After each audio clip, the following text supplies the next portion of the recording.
ते गप घुम्याचं गप गिळून मूग गिळतात, गप बसून मूग गिळतात असे काही नेते मंडळी या ठिकाणी या महाराष्ट्रामध्ये बरेच आहेत. दोन्ही समाजाला नुसतं गोंधळत राहायचं आणि तू बी माझा हा बी माझा अशी परिस्थिती करत राहायचं.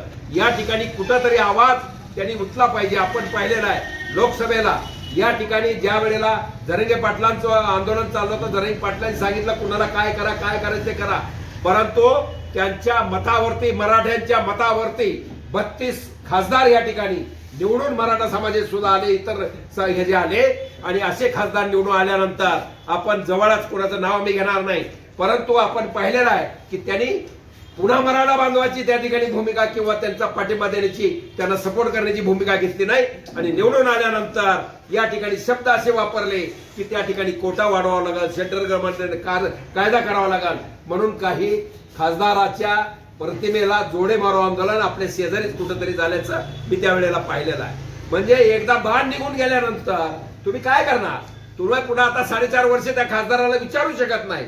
त्यामुळं या ठिकाणी आता जी निवडणूक येते आहे ती निवडणुकीमध्ये आमदारकीचं इलेक्शन येत आहे, विधानसभेचं निवडणूक येत आहे आणि इतर या ठिकाणी काय बाकीच्याला आता आपण पाहिलंय. आपले या ठिकाणचे आमदार श्री राजेंद्र राऊत साहेब यांनी या ठिकाणी ओबीसी मधनं मराठा आरक्षण द्यावं यासाठी 1 दिवसाचं काय म्हणतात त्याला अधिवेशन भरवावं ही मागणी त्यांनी केली होती. ही मागणी केल्यानंतर बाकी 287 आमदार काय म्हणतात, मंत्री संत्री सीएम काय म्हणतात, त्या प्रत्येकाची भूमिका या ठिकाणी इलेक्शन म्हणजे तुम्ही मतदान देण्यापूर्वी तुमची फसवणूक होण्यापूर्वी या ठिकाणी त्यांनी सांगितली पाहिजे. आज जरांगे पाटील साहेब असतील, राऊत साहेब असतील, या दोघांचा वाद हा त्यांच्या काय म्हणतात मराठा बांधवांचा वाद आहे म्हणून आम्ही त्यात पडलो नाही, आम्ही त्याबद्दल बोलणारही नाही.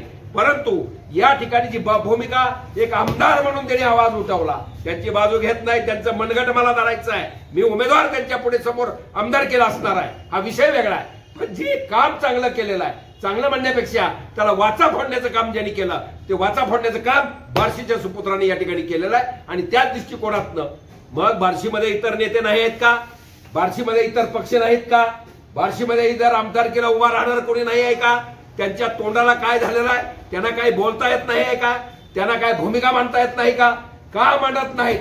म्हणून या ठिकाणी हा सूर्य आणि हा जयद्रथ या नात्यानं या आमची मी एक समजा उमेदवार असणारच आहे तो प्रश्न नाही, पण एक उमेदवार होणारा किंवा निवडणुकीला सामोरं जाणारा मी एक उमेदवार आहे किंवा इथला मतदार आहे या नात्यानं जे नेते मंडळी बाकीचे आहे यांनी प्रत्येकाने ओबीसी मधून मराठा बांधवाला आरक्षण दिलं पाहिजे का ओबीसी मधून मराठा बांधवाला आरक्षण दिलं नाही पाहिजे याच फक्त भूमिका यांनी मांडायच्या आहेत.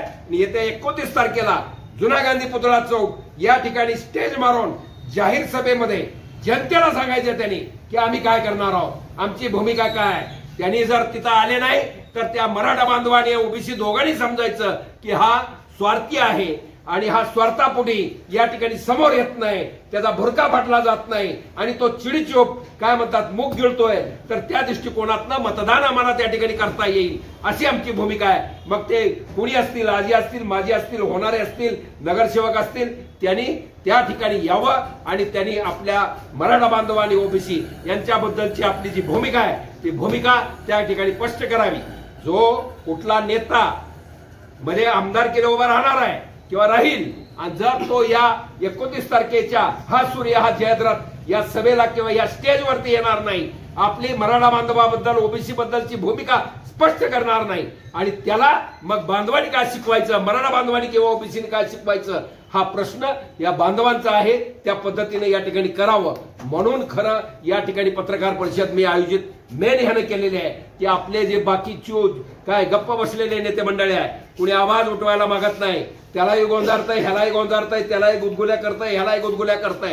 ह्या गुदगुल्या कुठेतरी संपल्या पाहिजे आणि त्यातनं काहीतरी निर्माण झालं पाहिजे. या दृष्टिकोनातनं या ठिकाणी 29 तारखेला आपण सभेचं नियोजन केलंय आणि त्या ठिकाणी म्हणजे जनतेची अदालत, जनतेचं अधिवेशन या दृष्टिकोनात आमदार आहेत, आमदारांनी मागितलं मोठं महाराष्ट्राचं अधिवेशन, आम्ही छोटे कार्यकर्ते आहोत, आम्ही या ठिकाणी आम्ही जनता आहोत, आम्ही वोटर आहोत, आम्ही या ठिकाणी आम्हाला जनतेचं अधिवेशन या ठिकाणी भरवायचं आहे आणि जनतेच्या अधिवेशन मध्ये जो उभा राहणार आहे त्यांनी तिथे यायचं. तो जर आला नाही तर लोकांनी समजून घ्यायचं, प्रतिनिधी पाठवला समजून घ्यायचं, कुठं बाहेर गावी गेला, कुठं ऍडमिट झाला, लोकांनी समजून घ्यायचं की ह्याची पापी वासना आहे आणि त्या वासनेपोटी त्याला काय धडा इलेक्शन मध्ये वोटिंगच्या माध्यमातून शिकवायचा तो शिकवायचा आहे.